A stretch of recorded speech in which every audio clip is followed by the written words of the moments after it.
बातमीपत्रामध्ये आता पाहणार आहोत गावाकडच्या काही महत्त्वाच्या 50 बातम्या अतिशय वेगवान स्वरूपात सुरुवात करूया।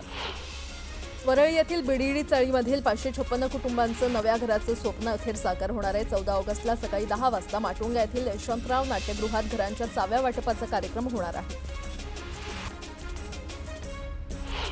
भारताच्या 79व्या स्वातंत्र्य दिनानिमित्त एअर इंडिया एक्सप्रेसनं एक खास फ्रीडम सेल सुरू केलाय।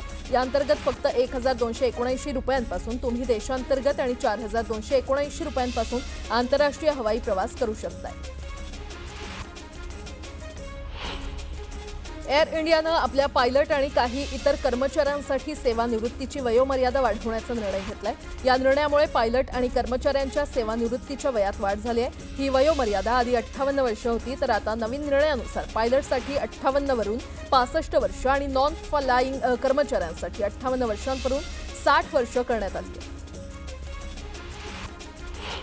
सध्या फळांच्या बाजारात मोठी उलाढाल सुरू असून फळांच्या किमतींमध्ये लक्षणीय वाढ झाली आहे। पावसाळ्यामध्ये अनेक ठिकाणी फळबागांचं नुकसान, साठवणुकीची अडचण आणि वाहतूक विस्कळीत झाली होत असल्यानं फळांचा पुरवठा कमी झाला असून उपलब्ध फळांना मागणी वाढल्यानं भाव वाढलेले आहेत। राज्यातील वैद्यकीय उच्च आणि तंत्रशिक्षण कृषी विभागाअंतर्गत येणाऱ्या महाविद्यालयांनी अनामत शुल्क नियामक प्राधिकरणानं ठरवून दिलेल्या मर्यादेपेक्षा अधिक शुल्क विद्यार्थ्यांकडून आकारू नये। विद्यार्थ्यांकडे अशी अधिक रकमेची मागणी करणाऱ्या कॉलेजची तक्रार करावी असं आवाहन FRAनं केलेलं आहे। सीईटी सेलकडून इंजिनिअरिंग अभ्यासक्रमाच्या दुसऱ्या फेरीची गुणवत्ता यादी आज जाहीर होणार आहे। विद्यार्थ्यांना 12 ऑगस्ट ते 14 ऑगस्ट दरम्यान प्रवेश घेता येईल। या फेरीमध्ये इंजिनिअरिंगच्या प्रवेशासाठी 1,43,445 जागा उपलब्ध आहेत। जालना जिल्ह्यातल्या भोकरदन शहरात जोरदार पावसानं हजेरी लावली। जिल्ह्यामध्ये 2 दिवस पावसानं उसंत घेतली, मात्र रविवारी दुपारनंतर मुसळधार पावसानं हजेरी लावली आणि त्यामुळे शहरातील पुलावर मोठ्या प्रमाणात पाणी साचलं होतं। अमरावती जिल्ह्यातील भातकुली तालुक्यातील दगडागड गावात नदीवरील पुलावरून पाणी वाहत असल्यानं गावाचा संपर्क तुटलाय। गावात 160 लोकवस्ती असलेले नागरिक मुख्य रस्त्यापासून दूर राहत असल्यानं लोकप्रतिनिधींनी गावाकडे दुर्लक्ष केलंय। तसंच अनेक सोयी सुविधांपासून दगडागाड गाव वंचित राहिलंय। ठाण्यात सप्टेंबर महिन्यात मेट्रोची चाचणी होणार असून डिसेंबर अखेरीस मेट्रो सुरू होण्याची शक्यता आहे। मुंबई महानगरात मेट्रोचं जाळं मजबूत करण्याचं काम सुरू आहे आणि त्यामुळे रस्त्यावरील वाहतूक कमी होईल असं उपमुख्यमंत्री एकनाथ शिंदे म्हटलं। दक्षिण मुंबईतील कोस्टल रोडवर बेदरकार ड्रायव्हिंग करणाऱ्या वाहन चालकांना प्रादेशिक परिवहन कार्यालय आणि वाहतूक पोलिसांनी कारवाईचा दणका दिलाय। गेल्या 7 महिन्यात कोस्टल रोडवर वेगमर्यादेचं उल्लंघन केलेल्या 4,500हून अधिक वाहन चालकांवर कारवाई करण्यात आली आहे। त्यांच्याकडून 82 लाख रुपयांचा दंड वसूल केला जाणार आहे। मृत खातेधारकांच्या वारसांना दिलासा देणारा निर्णय भारतीय रिझर्व्ह बँकेनं घेतलाय। आता मृत ग्राहकांच्या बँक खात्यांशी संबंधित आणि लॉकरमधील वस्तूंचा दावा 15 दिवसांच्या आत निकाली काढावा लागणार आहे। भारतीय अंतराळ संशोधन संस्था इस्रो पुढील काही महिन्यात अमेरिका निर्मित 6,500 किलो वजनी कम्युनिकेशन उपग्रहाचं प्रक्षेपण करणार असल्याची माहिती इस्रोचे अध्यक्ष व्ही नारायण यांनी दिली आहे। देशातील सर्वात महागड्या 10 शहरांमध्ये मुंबई देशातील नंबर 1 स्थानी कायम आहेत, मात्र यात उत्तर प्रदेशची राजधानी लखनौ शहराचा समावेश पहिल्यांदाच झालाय। 1 ऑगस्ट रोजी लागू झालेल्या नवीन सर्किल रेटमुळे मुंबईचा देशातील सर्वात महागड्या 10 शहरांमध्ये पुन्हा प्रथम क्रमांक आला।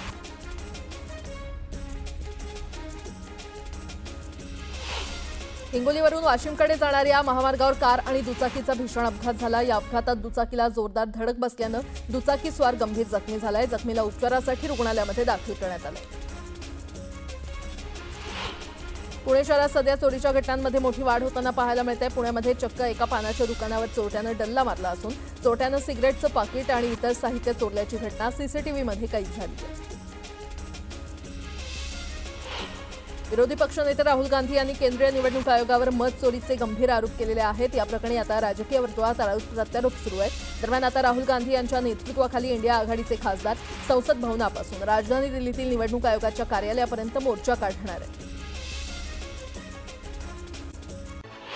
मनोज जरांगे पाटील मराठा आरक्षणासाठी मुंबईमध्ये मोर्चा काढणार आहेत आणि त्यासाठी ते राज्यभरात नेत्यांच्या भेटीगाठी घेत आहेत। या मोर्चाच्या पार्श्वभूमीवर जरांगे यांनी मुख्यमंत्री फडणवीस यांच्यावर निशाणा साधलाय। फडणवीस ओबीसींचा विकास करू म्हणतात, मग मराठा समाजानं काय केलंय असा सवाल त्यांनी केला। सांगलीचे खासदार विशाल पाटलांचे समर्थक माजी नगरसेवक मनोज सरगर भाजपमध्ये प्रवेश करणार आहेत। प्रदेशाध्यक्ष रवींद्र चव्हाण यांच्या उपस्थितीमध्ये सांगलीतल्या संजय नगरमध्ये हा पक्षप्रवेश सोहळा पार पडणार आहे।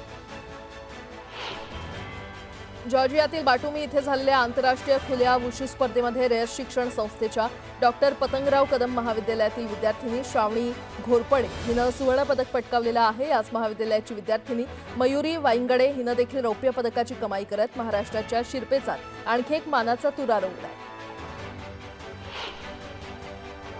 दुष्काळग्रस्त जिल्ह्यासाठी महायुती सरकारनं मोठा निर्णय घेतल्याचं भाजप आमदार राणा जगजितसिंह पाटील यांनी सांगितलंय।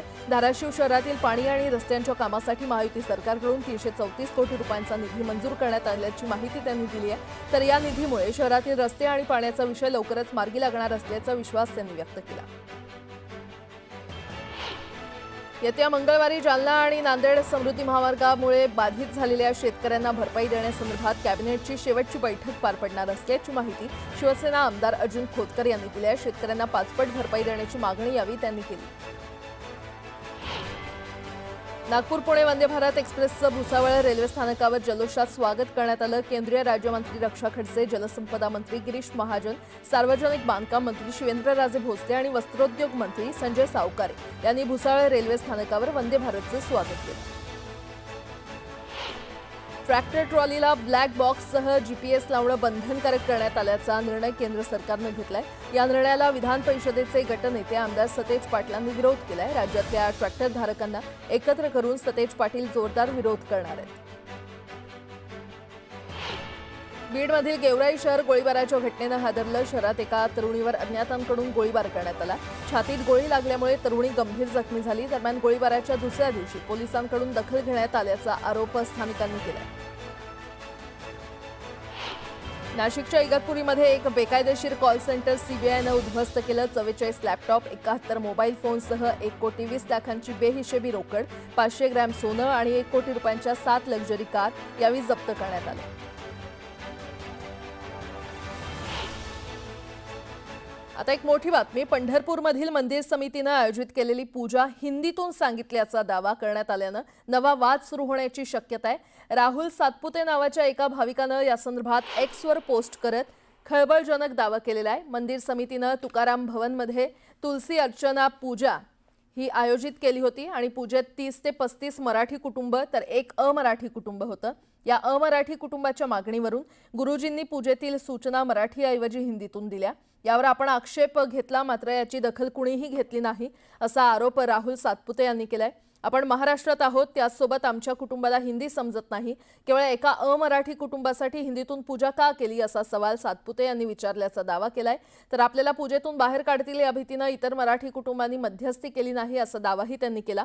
तर पूजा ही मराठी किंवा संस्कृतमधूनच होते, मात्र पूजेसंदर्भातल्या सूचनांबाबत राहुल सातपुतेंनी केलेल्या तक्रारीची दखल घेतल्याचं मंदिर प्रशासनाकडून सांगण्यात आलेलं आहे।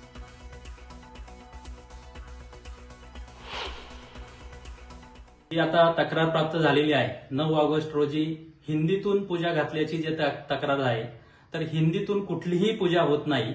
पूजा ह्या सर्व मराठी आणि संस्कृत या भाषेतूनच होतात, परंतु फक्त जी माहिती सांगितली जाते ती प्राधान्याने मराठी आणि त्यानंतर जर समजलं नाही कुणाला, परभाषिक परप्रांतीय जर भाविक असतील तर त्यांना हिंदी भाषेतून आपण त्या ठिकाणी माहिती सांगत असतो।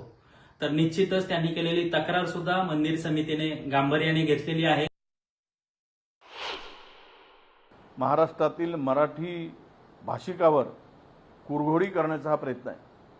मराठी भाषिकांना काय करायचं ते तुम्ही करा, हम तुम्हारी सुनेंगे नहीं, तो आणि तुम्ही आमचं काय वाकडं करू शकाल, अशी यातून असा संदेश देण्याचा सरकारचा प्रयत्न मला दिसतो आहे।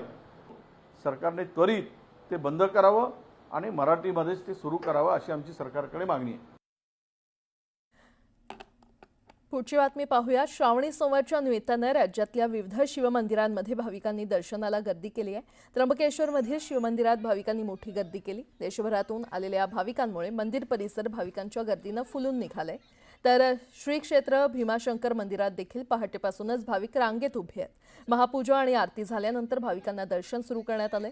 दरम्यान वेरूळच्या घृष्णेश्वर मंदिरात भाविकांची रात्रीपासूनच अलोट गर्दी पाहायला मिळते। मंदिर परिसरातील गर्दी लक्षात घेता पोलिसांचा चोख बंदोबस्त तैनात करण्यात आलाय। तिकडे औंढा नागनाथमधील नागनाथ मंदिरात भाविकांची रीघ पाहायला मिळते। पहाटे 2 वाजता मंदिर भाविकांसाठी उघडण्यात आलं, तर परळीतील वैजनाथ मंदिरात देखील भाविकांची दर्शनासाठी रीघ लागलेली आहे। हर हर महादेवच्या गजरात आणि भाविकांच्या गर्दीनं मंदिर परिसर फुलून गेलाय। पुन्हा एकदा बातम्या वेगवान स्वरूपात।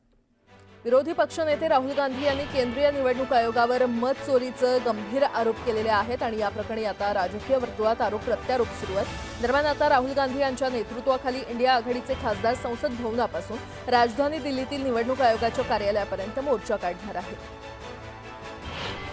एअर इंडियानं आपल्या पायलट आणि काही इतर कर्मचाऱ्यांसाठी सेवानिवृत्तीची वयोमर्यादा वाढवण्याचा निर्णय घेतलाय। या निर्णयामुळे पायलट आणि कर्मचाऱ्यांच्या सेवानिवृत्तीच्या वयात वाढ झालेली आहे। ही वयोमर्यादा आधी 58 वर्ष होती, तर आता नवीन निर्णयानुसार पायलटसाठी 58 वर्षावरून वाढवून 65 वर्ष आणि नॉन फ्लाइंग कर्मचाऱ्यांसाठी 58 वर्षांवरून 60 वर्ष करण्यात आली आहे। वरळी येथील बीडीडी चाळीमधील 556 कुटुंबांचं नव्या घराचं स्वप्न अखेर साकार होणार आहे। 14 ऑगस्टला सकाळी 10 वाजता माटुंगा येथील यशवंतराव नाट्यगृहात घरांच्या चाव्या वाटपाचा कार्यक्रम होणार आहे। राज्यातील वैद्यकीय उच्च आणि तंत्रशिक्षण कृषी विभागाअंतर्गत येणाऱ्या महाविद्यालयांनी अनामत शुल्क नियामक प्राधिकरणानं ठरवून दिलेल्या मर्यादेपेक्षा अधिक शुल्क विद्यार्थ्यांकडून आकारू नये। विद्यार्थ्यांकडे अशी अधिक रकमेची मागणी करणाऱ्या कॉलेजची तक्रार करावी असं आवाहन एफआयआरनं केलं आहे। सीईटी सेलकडून इंजिनिअरिंग अभ्यासक्रमाच्या दुसऱ्या फेरीची गुणवत्ता आज जाहीर होणार आहे। विद्यार्थ्यांना 12 ऑगस्ट ते 14 ऑगस्ट दरम्यान प्रवेश घेता येईल। या फेरीमध्ये इंजिनिअरिंगच्या प्रवेशासाठी 1,43,445 जागा उपलब्ध आहेत। भारतीय अंतराळ संशोधन संस्था इस्रो पुढील काही महिन्यात अमेरिका निर्मित 6,500 किलो वजनी कम्युनिकेशन उपग्रहाचं प्रक्षेपण करणार असल्याची माहिती इस्रोचे अध्यक्ष व्ही नारायण यांनी दिली आहे। दक्षिण मुंबईतील कोस्टल रोडवर बेदरकार ड्रायव्हिंग करणाऱ्या वाहन चालकांना प्रादेशिक परिवहन कार्यालय आणि वाहतूक पोलिसांनी कारवाईचा दणका दिलाय। गेल्या 7 महिन्यात कोस्टल रोडवर वेगमर्यादेचं उल्लंघन केलेल्या 4,500हून अधिक वाहन चालकांवर कारवाई करण्यात आली आहे आणि त्यांच्याकडून 82 लाख रुपयांचा दंड वसूल केला जाणार आहे। हिंगोलीवरून वाशिमकडे जाणाऱ्या महामार्गावर कार आणि दुचाकीचा भीषण अपघात झाला। अपघातात दुचाकीला जोरदार धडक बसल्यानं दुचाकीस्वार गंभीर जखमी झाला। जखमीला उपचारासाठी रुग्णालयामध्ये दाखल करण्यात आलं। जालना जिल्ह्यातल्या भोकरदन शहरात जोरदार पावसानं हजेरी लावली। जिल्ह्यात 2 दिवस पावसानं उसंत घेतली होती, मात्र रविवारी दुपारनंतर मुसळधार पावसानं हजेरी लावली आणि त्यामुळे शहरातील पुलावर मोठ्या प्रमाणात पाणी साचलं। सध्या फळांच्या बाजारात मोठी उलाढाल सुरू असून फळांच्या किमतींमध्ये लक्षणीय वाढ झाली आहे। पावसाळ्यात अनेक ठिकाणी फळबागांचं नुकसान, साठवणुकीची अडचण आणि वाहतूक विस्कळीत झाली होत असल्यानं फळांचा पुरवठा देखील कमी झाला असून उपलब्ध फळांना मागणी वाढल्यानं भाव वाढले।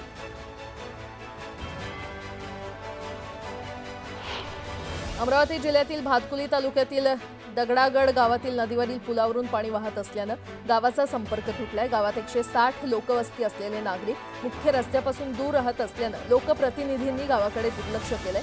तसंच अनेक सोयी सुविधांपासून दगडागाड गाव वंचित राहिलं।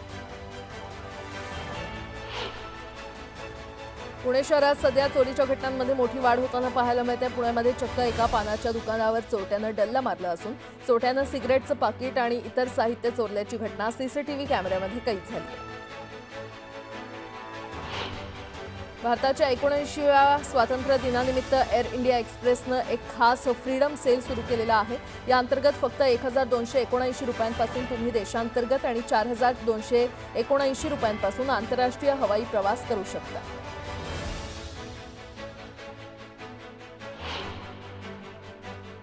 आता एक मोठी बातमी। डोंबिवलीच्या खोणी तळोजा रोडवरील ऑर्चिड कोऑपरेटिव्ह सोसायटीमध्ये संचालक पदाच्या निवडणुकीत राडा झाल्याची माहिती मिळते। बोगस मतदानाच्या संशयावरून या निवडणुकीत काही जणांनी धिंगाणा घातल्याची प्राथमिक माहिती आहे। यावेळी या ठिकाणी राडा थांबवण्याचा प्रयत्न करणाऱ्या पोलिसांना देखील मारहाण झाल्याची माहिती मिळते।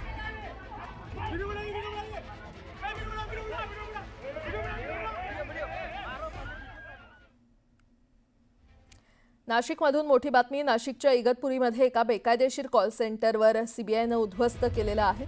44 लॅपटॉप, 71 मोबाईल फोनसह 1,20,00,000ची बेहिशेबी रोकड, 500 ग्रॅम सोनं आणि 1 कोटी रुपयांच्या 7 लक्झरी कार यावेळी जप्त करण्यात आले. मुंबईतील रहिवासी असलेले 6 आरोपी, अज्ञात खासगी व्यक्ती आणि बँक अधिकाऱ्यांविरोधात सायबर फसवणुकीचा गुन्हा दाखल करण्यात आलाय. एका ऑनलाईन कंपनीचे सर्व्हिसेस कॉल सेंटर असल्याचं भासवत अमेरिका, कॅनडा आणि इतर देशातील नागरिकांची गिफ्ट वाउचर तसंच क्रिप्टोकरन्सीचा वापर करत फसवणूक केली जात होती. बेकायदेशीर कॉल सेंटर चालवण्यासाठी 60 ऑपरेटरची नियुक्ती करण्यात आली होती.